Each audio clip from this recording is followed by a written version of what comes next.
আসসালামাইকুম, বিএম ফসিদুল মাহতাব বলছিলাম। আশা করি আপনারা সবাই ভালো আছেন। আজকে কথা বলবো ব্র্যান্ড লায়াবিলিটিস নিয়ে। বেসিক্যালি ব্র্যান্ডের মাইলেজ, ব্র্যান্ডের অ্যাডভান্সমেন্ট, ব্র্যান্ডের কমিউনিকেশন, টার্গেট গ্রুপ পেনিট্রেশন, এই কথাগুলো আমরা হরহামেশাই শুনে থাকি। বাট ব্র্যান্ডের লায়াবিলিটি বিষয়টা একটু ডিফারেন্ট, তাই নয় কি?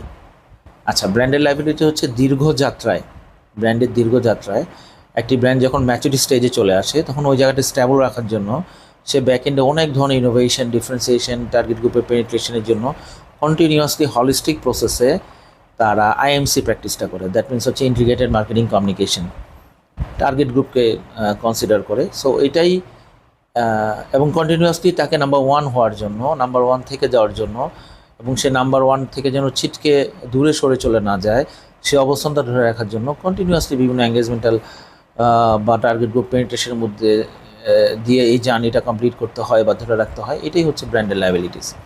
নর্মালি আমরা কি করি, বা নর্মালি সাধারণ যে ব্র্যান্ডগুলো কি করে, যাদের শর্ট রান স্ট্র্যাটেজি রয়েছে তারা একটি স্পেসিফিক পয়েন্টে ব্র্যান্ডটাকে বিল্ড করে, দেন এর ম্যাক্সিমাম মাইলেজটা রেভিনিউতে কনভার্ট করে, কিন্তু নার্সিংয়ের দিকে অথবা ব্র্যান্ড স্টাবলিশমেন্টের দিকে অথবা স্ট্যাবিলিটির দিকে তাদের ওই নজরটা বা খেয়ালটা থাকে না, যার কারণে ওই ব্র্যান্ডটা আর দীর্ঘ সময় পর্যন্ত কাস্টমারের মাইন্ড অথবা হার্ট শেয়ারে অবস্থান করতে পারে না।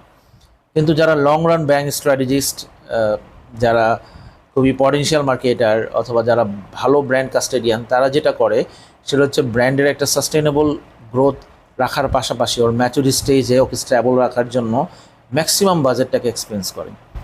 যেমন ধরুন লাক্স সাবানের কথা যদি আমি বলি, নাম্বার ওয়ান বিউটি সোপ বাংলাদেশে কয়েক দশক ধরে, সে কিন্তু তার ব্র্যান্ডের পিছনে ম্যাক্সিমাম এফোর্ট, বাজেটটাকে অ্যালোকেশন করছে এবং টার্গেট গ্রুপকে পেনিট্রেশন করার জন্য যত রকম ইন্টিগ্রেটেড মার্কেটিং কমিউনিকেশন রয়েছে সেটা হোলিস্টিক অ্যাপ্রোচে সে কনসিডার করছে এবং ইয়ারিং করছে, কমিউনিকেট করছে, এঙ্গেজিং করছে, তাই না?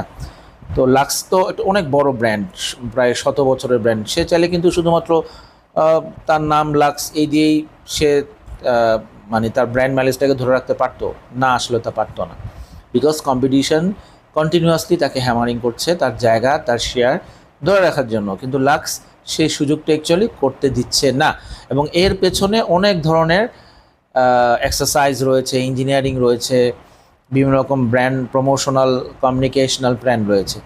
সো এরকম মনে করার কোনো কারণ নেই যে একটা ব্র্যান্ড এমনিতেই শুধুমাত্র তার জায়গায় নাম্বার ওয়ান হয়ে থাকে।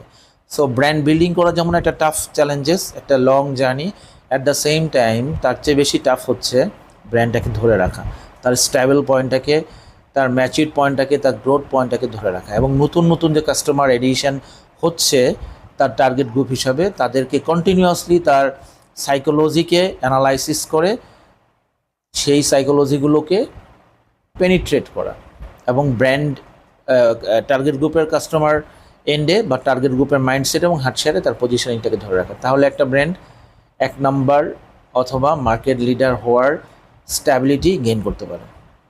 আশা করি আপনারা বিষয়টা খুব সহজভাবে বুঝতে পেরেছেন।